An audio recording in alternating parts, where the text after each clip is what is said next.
Hmm.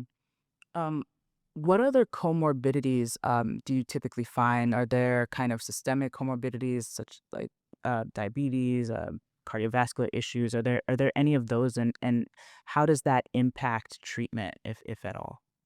There are a lot of comorbidities associated with HS. So we can actually divide it based on the organ systems.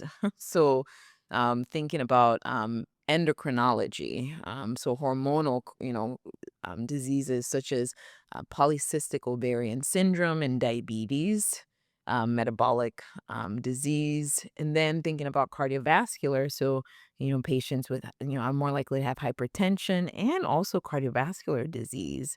And then thinking about musculoskeletal, patients with HS also have a higher risk of inflammatory arthritis. And then gastrointestinal, patients with HS are more likely to have inflammatory bowel diseases like Crohn's disease and ulcerative colitis. So lots and lots of comorbidities associated with HS. So, do you find that when patients control these comorbidities, does their HS then come under control? What is there a causal relationship?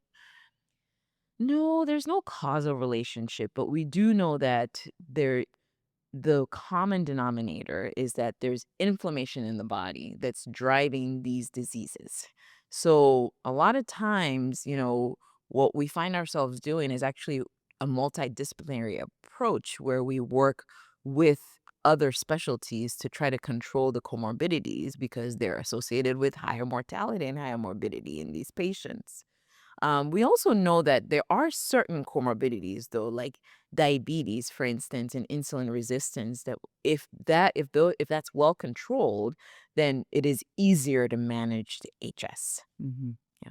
So, how do you approach pain management for patients? Because it's pretty intense to think that the post op pain is actually less than the actual HS pain. So, I imagine they're in a lot of pain. So, what's the pain management process for people with active flares? So it's important to ask the patient what the nature of their pain is because pain can be divided into acute pain and chronic pain.